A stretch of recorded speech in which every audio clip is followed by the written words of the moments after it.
সম্মানিত মুসলিম তৌহিদি জনতা, যারা আমরা এদিক সেদিক ঘোরাফেরা করছি, অত ঘোরাফেরা না করে আমরা কোরআনের মজলিসে বসে যাই। বিশেষভাবে অনুরোধ করা যাচ্ছে, যারা আমরা এদিকে সেদিকে ঘোরাফেরা করছি, আমরা অভিষেকের মাধ্যমে চলে আসি। কিছুক্ষণের মধ্যেই আমাদের মাঝে কোরআন এবং হাদিস থেকে গুরুত্বপূর্ণ আলোচনা করবেন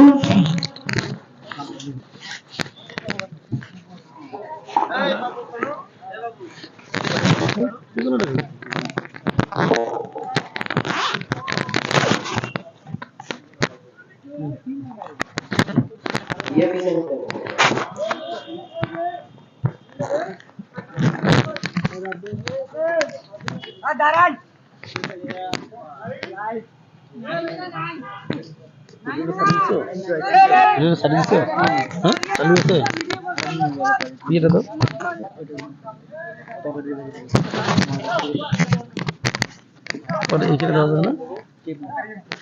ভাইয়ের কাছে টিপ নাই।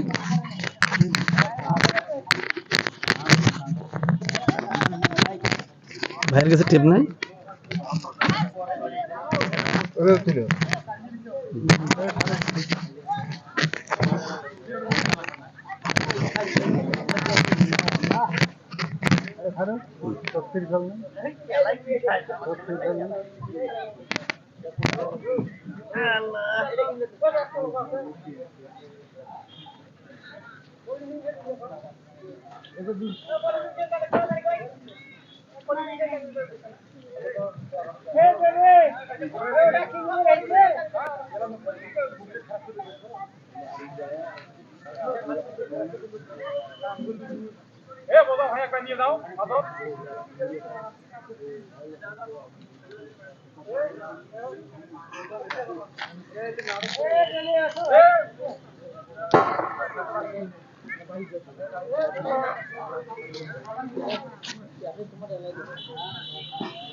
সম্মানিত মুসলিম তৌহিদি জনতা,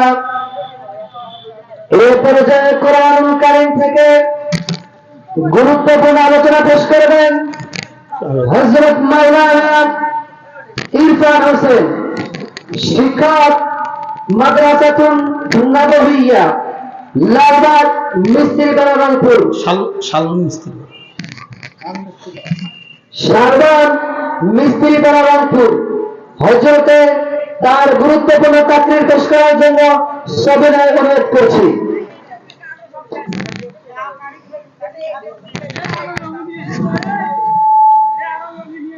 আসসালামু আলাইকুম ওয়া রাহমাতুল্লাহি ওয়া বারাকাতুহু। ইন্নাল হামদালিল্লাহি ওয়াহদা ওয়াস সালাতু ওয়াস সালামু আলা মান লা নাবিয়্যা বা'দা, আম্মা বা'দ। ফাআউযু বিল্লাহি মিনাশ শাইতানির রাজীম। বিসমিল্লাহির রাহমানির রহিম। وما أرسلناك إلا رحمة للعالمين. وقال الله تعالى في كلامه المجيد والفرقان الحميد: لقد كان لكم في رسول الله أسوة حسنة. সম্মানিত দিনী ভাইয়েরা, সম্মানিত উপস্থিতি, আপনাদের এই অঞ্চলে আজকে যে মাহফিল হতে যাচ্ছে, এই মাহফিলে আজকে আমরা যারা আলোচক হিসেবে আছি, তারা কোরআন এবং হাদিস থেকে কিছু কথা আমরা আলোচনা করব। যদিও কোরআন এবং হাদিসের আলোচনাগুলো এত অল্প সময়ে সম্পূর্ণ শেষ করা সম্ভব নয়, তবে আমরা চেষ্টা করব কোরআন এবং হাদিস থেকে যে কথাগুলো আমরা যে আলোচনাগুলো করব, এগুলো যদি কোরআন এবং হাদিসের সাথে মিলে যায় তবে আমরা তা আমল করার চেষ্টা করব, এবং আমরা নিজেরা আমল করব, এবং আমরা আমাদের আত্মীয় স্বজন পরিবার পরিজনদেরকে আমল করানোর জন্য তাগিদ দেব। আমরা সবাই বলি আল্লাহুম্মা আমিন। আল্লাহ তাআলা আজকে আমাদেরকে এই মজলিসে আসার তৌফিক দান করেছেন, তাই না ভাই? তো যে আল্লাহ তাআলা আমাদেরকে আজকে এত সুন্দর একটি দ্বীনি মজলিসে আসার তৌফিক দান করলেন, সেই আল্লাহ তাআলার প্রতি আমরা সকলে সংক্ষিপ্ত আকারে দরুদ পেশ সে আল্লাহ তাআলার প্রতি আমরা শুকরিয়া আদায় করে বলি আলহামদুলিল্লাহ। সেই সাথে অসংখ্য দরুদ ও সালাম বর্ষিত হোক মানবতার মুক্তির দূত নিরহংকার নবী, যার আগমনে গোটা পৃথিবী কিয়ামত পর্যন্ত আলোকিত হয়ে থাকবে এবং যার আদর্শকে ধারণ এবং বহন করে চললে আমরা দুনিয়া এবং আখিরাত উভয় জাহানেই আমরা সফলতা অর্জন করব। সেই প্রাণপ্রিয় রাসূলুল্লাহ সাল্লাল্লাহু আলাইহি ওয়াসাল্লামের প্রতি আমরা সকলে সংক্ষিপ্ত আকারে দরুদ পেশ করে বলি সাল্লাল্লাহু আলাইহি ওয়াসাল্লাম। প্রিয় দ্বীনি ভাইয়েরা, আমরা এই পৃথিবীতে এসেছি একমাত্র কেবলমাত্র শুধুমাত্র মহান আল্লাহ তাআলার ইবাদত করার জন্য, কি ঠিক কিনা? ঠিক। আমাদের আর কোনো কাজ নেই, আমাদের একমাত্র কাজ একটাই কাজ, ঘুম থেকে ওঠা থেকে শুরু করে ঘুমোতে যাওয়া পর্যন্ত আমাদের একটাই কাজ, সেটা হলো আল্লাহ তাআলার ইবাদত করা। এখন আমরা যে আল্লাহ তাআলার ইবাদত করব, এই ইবাদত বলতে আমরা কি বুঝি? শুধু সালাত? আল্লাহ তাআলা 5 ওয়াক্ত সালাত আদায় করতে বলছেন মসজিদে গিয়ে, কিন্তু আমরা কি মসজিদে পড়ে থাকবো? মসজিদে পড়ে থাকবো না সারাদিন। তার মানে সালাত হলো সর্বশ্রেষ্ঠ জিকির, সালাত সর্বশ্রেষ্ঠ জিকির। আমাদেরকে সালাত সর্ব অবস্থায় আদায় করতে হবে। আমি যে অবস্থায় থাকবো ওই অবস্থায় যদি ওয়াক্ত হয়ে যায়, তবে ওই ওয়াক্তটাই আমাকে ওইভাবে আদায় করতে হবে আমি যেভাবে আছি, অর্থাৎ আমার ওয়াক্ত মিস করা যাবে না। ওয়াক্ত যে আমরা বলি কাজা, এই কাজা করা যাবে না। কিন্তু আমরা অধিকাংশ মানুষ গাফেল হয়ে যাই, আমরা সালাত আদায় করতে চাই না। আজকে এই যে ওয়াজ মাহফিলে এত সুন্দর একটি দ্বীনি মজলিস, আল্লাহ তাআলার মজলিস, আল্লাহ তাআলাকে আমরা সন্তুষ্ট করার উদ্দেশ্যে আজকে এত সুন্দর একটি দ্বীনি মজলিসে আমরা উপস্থিত হয়েছি, কিন্তু আমরা কি সবাই সালাত আদায় করেছি? যদি আমরা সকলে সালাত আদায় না করে থাকি, তাহলে আমি রাসূলুল্লাহ সাল্লাল্লাহু আলাইহি ওয়াসাল্লামের আদর্শকে আমি অনুধাবন করতে পারিনি, আমি আল্লাহ তাআলার সন্তুষ্টি অর্জন করতে পারিনি। আমরা মাহফিলগুলোর আয়োজন করি ঠিকই, কিন্তু আমরা সালাতকে ভুলে যাই। নাউযুবিল্লাহ মিন যালিক। আল্লাহ তাআলা আমাদেরকে এ থেকে হেফাজত করুন, আমরা যেন সালাতকে আঁকড়ে ধরতে পারি। এখন কথা হলো আমরা সালাত আদায় করব কিভাবে? রাসূলুল্লাহ সাল্লাল্লাহু আলাইহি ওয়াসাল্লাম যেভাবে বলেছেন, যেভাবে দেখিয়ে দিয়েছেন, ঠিক সেভাবেই আমরা সালাত আদায় করব। রাসূলুল্লাহ সাল্লাল্লাহু আলাইহি ওয়াসাল্লাম বলছেন, সাল্লু কামা রাআইতুমুনি উসাল্লি, তোমরা সালাত আদায় করো সেভাবে যেভাবে আমাকে সালাত আদায় করতে দেখেছো। কিন্তু আমরা কি করি? আমরা সালাত আদায় করি আমাদের মন গড়া সালাত। আমরা সালাতে কোনো খুশুখুশি আনি না, আমরা তাড়াহুড়া করি। আমরা মসজিদে ঢুকলে আমাদের যত ব্যস্ততা বেড়ে যায়, আমরা যখনই মসজিদে যাই আমরা দুনিয়ার কাজ ফেলে যাই। যখন আমরা তাকবীরে তাহরিমা বেঁধে আমরা সালাত শুরু করি, তখন আমাদের অনেক কাজ আমাদের মনে পড়ে যায়, তাই না ভাই? সালাতে দাঁড়ালেই আমাদের মনোযোগ হারিয়ে ফেলি আমরা। এটা তো রাসূলুল্লাহ সাল্লাল্লাহু আলাইহি ওয়াসাল্লামের আদর্শ নয়। আমরা সালাতে দাঁড়াবো আল্লাহ তাআলার স্মরণ করে একাগ্র চিত্তে, একমাত্র কেবলমাত্র শুধুমাত্র আল্লাহ তাআলাকে আমরা দেখানোর উদ্দেশ্যে, আল্লাহ তাআলার সন্তুষ্টি অর্জনের উদ্দেশ্যে, আল্লাহ তাআলার রহমত পাওয়ার উদ্দেশ্যে। এবং আমার জীবনের যত কাজ আছে এই সালাতকে আমরা যদি কোট করে নেই, আমরা আমাদের জীবনে সালাতকে যদি আমরা একমাত্র মাধ্যম হিসেবে নেই, তখন আমাদের জীবনের সমস্ত কাজ আমাদের নিয়ম মাফিক হবে, এটাই স্বাভাবিক। আপনি দেখেন সালাতকে আপনি যত সুন্দরভাবে ধীর স্থির ভাবে পড়বেন, আপনি তত খুশুখুজুর সহিত আপনি সালাত আদায় করতে পারবেন।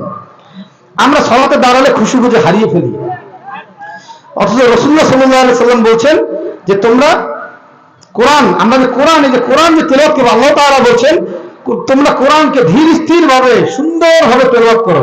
রত্তিলিল কোরআন তারতিলা, তোমরা কোরআনকে তেলাওয়াত করো ধীর স্থির ভাবে, তোমরা সুন্দর সুবিন্যস্ত ভাবে এই কোরআনকে তেলাওয়াত করো। আর আমরা দাঁড়ালেই, সালাতে দাঁড়ালেই কি করি? আমরা সূরা ফাতিহা কে কত দ্রুত শেষ করব। আমার পাশের আমার দিনী ভাই, মুসলিম ভাই সালাতে দাঁড়িয়ে গেছেন, আমি কিভাবে তার আগে আমি রুকুতে যাব, তার আগে সিজদায় যাব, তার আগে আমি সালাতটা শেষ করে আমার দুনিয়ার জাগতিক কর্মকাণ্ডে আমি লিপ্ত হব, সেই চিন্তা নিয়ে ব্যস্ত।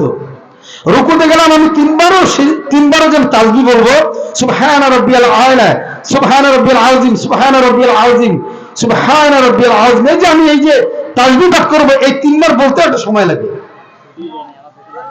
আবার সিজদায় যাব, আমি যে তাসবিহ পাঠ করব, এই তাসবিহগুলো আমাদের পাঠ হয় না, আমরা পাঠ করতে পারি না, আমরা চেষ্টাও করি না। তাহলে আমি কিসের রাসূলের অনুসারী হলাম বলেন? আমি কি নিজেকে পরিপূর্ণ রাসূলুল্লাহ সাল্লাল্লাহু আলাইহি ওয়াসাল্লামের অনুসারী এটা আমি দাবি করতে পারবো? কখনোই পারবো না। আমার মনটা তো পড়ে থাকে আমার ব্যক্তিগত কাজে, তো আমি ব্যক্তিগত কাজ করব, সেটাও আল্লাহ তাআলা করতে বলছেন। ঘুম থেকে উঠে ঘুমোতে যাওয়া পর্যন্ত যত কাজ করব, সব কাজ করার জন্য আল্লাহ তাআলা আমাকে অনুমতি দিয়েছেন। কিন্তু আমি যদি এই কাজটি আল্লাহ তাআলার ইবাদতের নিয়তে করে থাকি, তবে আমি সওয়াব পেয়ে যাব। আলহামদুলিল্লাহ। আমি মনে করেন ঘুম থেকে উঠে আমি বিছানা ছাড়বো, আমি ঘুম ভাঙার দোয়া পড়বো, আমি বিছানা ছাড়লাম, আমি দোয়া পড়বো, আমি বেসিনে হাত ধুবো, আমি সেখানে বিসমিল্লাহ বলবো, আমি খানাটা খাবো, সেখানে বিসমিল্লাহ বলবো, আমি ডান পা দিয়ে বেরোবো, আমি দোয়া করবো, আমি বাসা থেকে বেরোর সময় দোয়া করবো, আমি আমার আহার পরিবারের জন্য দোয়া করে যাব। বাসা থেকে বেরোলাম, আমি দোয়া করে বেরোলাম, বাসায় ঢুকলাম, আমরা সালাম দেই না, আমরা আমাদের বিবি বাচ্চাকে সালাম দেই না, আমরা সালাম দেওয়া প্রচলন আমরা করি না। আমরা মনে করি আমরা যখন বাসায় ঢুকি, যখন আপনি সালাম দিয়ে ঢুকলেন, তখন ফেরেশতারা আপনার এই সালামের জবাব দিয়ে আপনার জন্য দোয়া করতে থাকে। সুবহানাল্লাহ। আপনি যখন সালাম দিবেন আপনার পরিবারে, তখন আপনার পরিবারের উপর মহান আল্লাহ তাআলার পক্ষ থেকে রহমত বর্ষণ হবে। আল্লাহ তাআলা এই রহমতের চাদর আমাদের পুরো পরিবারটাকে ঢেকে দিবেন, কোন প্রকার মন্দ কুদৃষ্টি আমাদের এই পরিবারের উপরে আসবে না। আর আমরা সালাম দেই না। বিবিকে সালাম দেন, আপনি আপনার সন্তানকে সালাম দেন, আপনি আপনার বাবা মাকে সালাম দেন, আপনার ভাইকে সালাম দেন, বোনকে সালাম দেন, আপনার যত আত্মীয় স্বজন আছে, হোক আপনার বয়সে ছোট, আপনি সালাম দেন, দেখবেন সেও আপনাকে সালাম দেওয়া শিখবে। এই যে আমাদের মধ্যে সন্তান পথভ্রষ্ট হয়ে যায় না, বিভিন্ন ধরনের নেশা আসক্ত হয়ে যায়, সেই সন্তানকেও আপনি ভালো করতে পারবেন। আপনি তাকে যখনই দেখা হবে আপনি সালাম দেন, তাকে আপনি সালাম দেওয়ার প্রচলন শুরু করান, তাকে আপনি সালাতের দাওয়াত দেন, তাকে আপনি মসজিদে নিয়ে যান, তাকে জোর করে মসজিদে নিয়ে যান, তবে দেখবেন সে ধীরে ধীরে ধীরে ধীরে ধীরে ধীরে আপনার প্রতি আকৃষ্ট হয়ে সে মন্দ কাজগুলো থেকে বিরত থাকবে। কেন আল্লাহ তাআলা বলছেন, ইন্নাস সালাতা তানহা আনিল ফাহশাই ওয়াল মুনকার ওয়া লা যিকরুল্লাহি আকবার। নিশ্চয়ই সালাত সকল প্রকার মন্দ কাজ থেকে মানুষকে বিরত রাখে। এটা সূরা আনকাবুত 45 নম্বর আয়াতে আল্লাহ তাআলা বলছেন। তো যে সালাত আমাদেরকে সকল প্রকার মন্দ কাজ থেকে বিরত রাখবে, সেই সালাত আমি কেন ছাড়বো ভাই? সেই সালাতের জন্য কেন আমি আমার সন্তানকে দাওয়াত দিব না?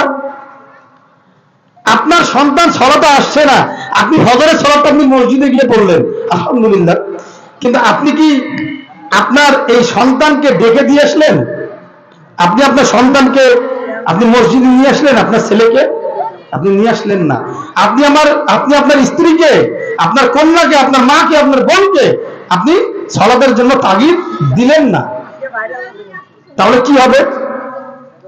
তাহলে এই যে সূরা তাহরিমে আল্লাহ তাআলা বলছেন, ইয়া আইয়ুহাল্লাযিনা আমানু কু আনফুসাকুম ওয়া আহলিকুম নার। হে ঈমানদারগণ, তুমি নিজে বাঁচো এবং তোমার পরিবার পরিজন আত্মীয় স্বজন, আহল অর্থাৎ তোমার পরিবার পরিজনকে বাঁচাও। কোথা থেকে? কোথা থেকে ভাই? জাহান্নামের আগুন থেকে, যার ইন্ধন হবে মানুষ এবং পাথর। এখন দেখেন, আপনি আপনার সন্তানকে ডাকলেন না, আপনি আপনার স্ত্রীকে ডাকলেন না, আপনি ঠিকই নামাজের জন্য, সালাতের জন্য আপনি মসজিদে চলে আসলেন। তাহলে আপনি কি ঈমানদার? আপনি ঈমানদার, কিন্তু আপনি মুমিন নন। মুমিন হতে গেলে আপনাকে সব দিক দিয়ে আপনাকে আল্লাহ তাআলার পরিপূর্ণ সন্তুষ্টি অর্জন করিয়ে নিতে হবে। সে আল্লাহ তাআলা যখনই আপনার উপরে সন্তুষ্ট হবেন তখনই আপনি মুমিন। তাহলে এখন মুমিন কারা? আল্লাহ তাআলা সূরা মুমিনুনের 1 নম্বর 2 নম্বর আয়াতে বলছেন, قد أفلح المؤمنون الذين هم في صلاتهم خاشعون। যে তারাই মুমিন, তারাই সফল, তারাই সফলতার চূড়ান্ত পর্যায়ে চলে গেছে। কারা? যারা সালাতে বিনয় অবনত। এই বিনয় অবনত বলতে আমরা কি বুঝি? প্রথমত আমার সালাতকে খুশি-খুশির মধ্যে আনতে হবে। আমি যে দাঁড়াবো আমার সালাতে, এই যে সালাতের বাইরের যে কয়টি ফরজ এবং ভিতরের যে কয়টি ফরজ, এই ফরজগুলো আমাদেরকে পরিপূর্ণভাবে আদায় করতে হবে। তারপরে আমরা খুশির সহিত আমরা সালাত আদায় করবো, দাঁড়াবো, পবিত্র কাবাঘর কিবলার দিকে মুখ করে আমরা দাঁড়াবো এবং আমরা দোয়াগুলো পাঠ করব, সূরা কেরাতগুলো পাঠ করব। আমরা সুবিন্যস্তভাবে ধীরে ধীরে সূরা ফাতিহা যখন আমরা বলি তখন আল্লাহ তাআলা এই সূরা ফাতিহার জবাব দেন। আমরা একটি আয়াত পড়বো, একটু থেমে নিব, আবার পরে আয়াতটি শুরু করব। আমরা তো এখন সালাত যখন আদায় করি আমাদের তো দেখা যায় সময় থাকে না, আমরা এক নিঃশ্বাসে সূরা ফাতিহা পড়ার চেষ্টা করি। অথচ এই সূরা ফাতিহাতে আল্লাহ তাআলা জবাব দেন, আল্লাহ তাআলা আমাদের এই সূরা ফাতিহার জবাব দেন, উত্তর দেন, কিন্তু আমরা এই উত্তর নিতে পারি না। আফসোস, আমাদের এই মুসলিম উম্মার জন্য আফসোস। আমরা মুনাফিক হয়ে জীবন যাপন করছি। আল্লাহ তাআলার কাছে আমরা ওয়াদার বরখেলাপ করে আসছি। দিনের পর দিন আমরা সেভারেল টাইম আমরা আল্লাহর সাথে ওয়াদার ভঙ্গ করছি। অথচ রাসূলুল্লাহ সাল্লাল্লাহু আলাইহি সাল্লাম বলছেন যে মুনাফিকের লক্ষণ 3টি। আয়াতুল মুনাফিকিন সালাস। মুনাফিকের লক্ষণ 3টি। 1 নম্বর, ইজা হাদাসা কাযাবা, যখন সে কথা বলবে তখন সে মিথ্যা কথা বলবে। ইজা ওয়াদা খালাফা, যখন সে ওয়াদা করবে। 2 নম্বর, তখন সে ওয়াদা বরখেলাপ করবে। ওয়া ইজা তুমিনা খানা, যখন সে তার কাছে কোনো কিছু আমানত রাখা হবে সে আমানতের খেয়ানত করা হবে। তিনটাই আমাদের মুসলিম উম্মার মধ্যে আছে, অন্যান্য ধর্মের কথা বাদ দিলাম, তিনটাই আমাদের মুসলিম উম্মার মধ্যে আছে। অথচ এই রাসূলুল্লাহ সাল্লাল্লাহু আলাইহি সাল্লাম যখন নবুয়ত পেলেন তার আগের যে 40 বছর, এই 40 বছর রাসূলুল্লাহ সাল্লাল্লাহু আলাইহি সাল্লাম কি করেছেন? নবুয়ত পাওয়ার সাথে সাথে তো সালাতের বিধান আসেনি।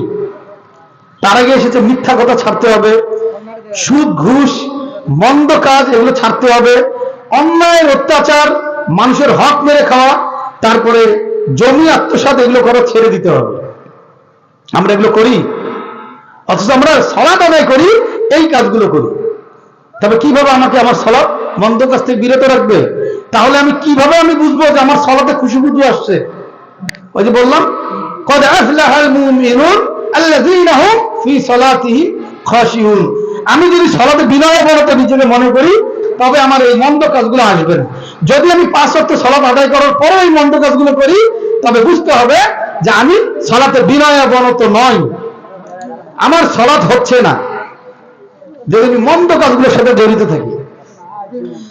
তো আমরা দেখি যে আমাদের এই রাসূলুল্লাহ সাল্লাল্লাহু আলাইহি সাল্লাম আমাদের জন্য যে ইসলাম নিয়ে আসছেন, এই ইসলাম হলো সর্বশ্রেষ্ঠ ধর্ম, তাই না? সর্বশ্রেষ্ঠ ধর্ম, এর উপরে আর কোনো ধর্ম নাই। আল্লাহ তাআলা আমাদের এই ইসলামকে সর্বশ্রেষ্ঠ ধর্ম হিসেবে এই পৃথিবীতে পাঠিয়েছেন। আলহামদুলিল্লাহ, আমরা জন্মগতভাবে ভাই বোন আমরা মুসলিম, আমরা ইসলাম ধর্মের অনুসারী। আলহামদুলিল্লাহ, এই যে আমরা ইসলাম ধর্মের অনুসারী, তো দেখেন যে আমাদেরকে আল্লাহ তাআলা যে ধর্ম দিলেন, যে ধর্মের অনুসারী করে, যে ধর্মের উম্মত করে, যার অনুসারী করে আমাদেরকে, যার উম্মত করে আমাদেরকে পাঠালেন, সেই রাসূলের আদর্শ কত বড় আদর্শ! পৃথিবীতে এমন কোন নেতা আছে যে বলবে আমার দিনের এবং রাতের যত কর্ম আছে তোমরা প্রকাশ করো, আমি যা যা করি। দিনে সাহাবারা থাকেন, সাহাবাদেরকে বলে দিয়েছেন আমি যা শিখলাম তোমরা প্রচার করো। আবার রাতে যখন তিনি পরিবার পরিজনের সাথে থাকছেন, তিনি আমাদের আম্মাজানদেরকে বলে দিচ্ছেন যে তোমরা আমার রাতের কর্মগুলো, দিনে তো আমার সাথে সাহাবীরা থাকে, সেগুলো তো তারা সবাইকে প্রকাশ করতে পারে, প্রচার করতে পারে, আর রাতে তো আমার সাথে কোনো সাহাবী থাকে না, রাতে তোমরা থাকো, তোমরা আমার রাতের এই গোপন কর্মগুলো তোমরা মানুষের মাঝে ছড়িয়ে দাও। সুবহানাল্লাহ। যেই নেতা বলছেন আমাদেরকে এই কথা, তাহলে সেই নেতা কত বড় মহান করে আল্লাহ তাআলা বানিয়েছেন। আলহামদুলিল্লাহ। পৃথিবীতে এমন কোন মানুষ, এমন কোন নেতা কি আছে যে বলতে পারবে আমার জানা অজানা গোপন সমস্ত কাজ তোমরা প্রকাশ করো? কারো সাহস আছে? এই পৃথিবীতে কারো সাহস আছে ভাই? কারো সাহস নেই। একমাত্র রাসূলুল্লাহ সাল্লাল্লাহু আলাইহি সাল্লাম এই কথা বলার সাহস এবং শক্তি পেয়েছেন এবং আল্লাহ তাআলা তাকে সেই শক্তি দিয়েছেন। তো সেই রাসূলুল্লাহ সাল্লাল্লাহু আলাইহি সাল্লাম সালাতের বিধান এনেছেন, সেই রাসূলুল্লাহ সাল্লাল্লাহু আলাইহি সাল্লামের আমরা অনুসারী হতে পারিনি। আজকে মাগরিবের সালাত যখন আদায় করি, তখন সালাতের পরে আলহামদুলিল্লাহ আমাদের মুরব্বিরা আমাকে সালাত আদায় করানোর জন্য সুযোগ করে দিয়েছেন, আলহামদুলিল্লাহ। তো সালাত শেষে আমি একটা হাদিস পাঠ করলাম, বললাম যে রাসূলুল্লাহ প্রত্যেক সালাতে, ফরজ সালাতের পরে রাসূলুল্লাহ সাল্লাল্লাহু আলাইহি সাল্লাম আমাদের জন্য যে বিধান এনেছেন সেটি হলো যে রাসূলুল্লাহ সাল্লাল্লাহু আলাইহি সাল্লাম বলছেন যে প্রত্যেক সালাতের পরে, ফরজ সালাতের পরে যে পড়লো আয়াতুল কুরসি, সে শুধু মারা যায় না, জান্নাত চলে যাবে সে শুধু মারা গেলে।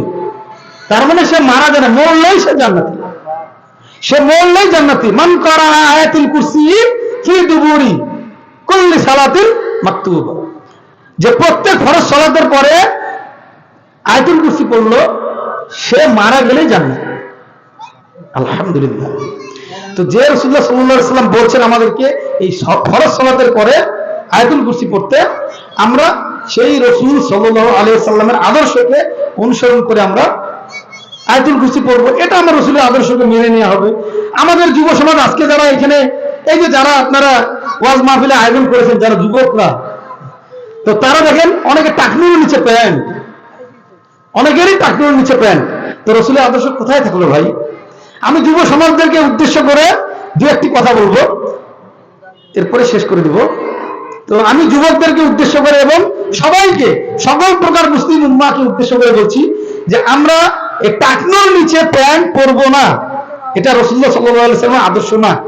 কেননা রাসূলুল্লাহ সাল্লাল্লাহু আলাইহি সাল্লাম বলছেন, অনেক ভয়ঙ্কর একটি হাদিস, অনেক ভয়ঙ্কর একটি হাদিস, যে মা আসফালা মিনাল কাবাইন মিনাল ইজারি ফিন নার, যার পরিধেয় বস্তু টাকনুর নিচে চলে যাবে তার ওই স্থানটুকু জাহান্নামের আগুনে জ্বলতে থাকবে।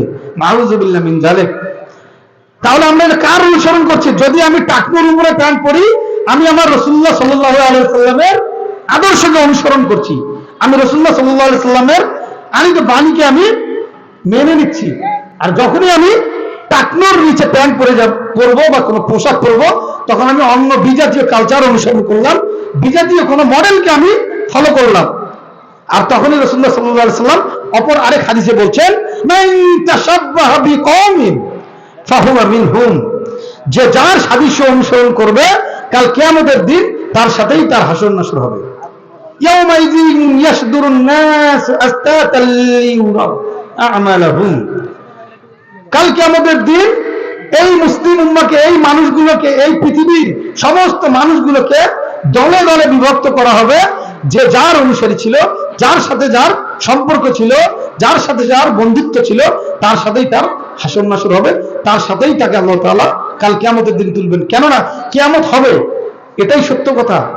আল্লাহ তাআলা বলছেন সূরা আর-রহমানে, কুল্লু মান আলাইহা ফান ওয়া ইয়াবকা ওয়াজহু রাব্বিকা যুল জালালি ওয়াল ইকরাম।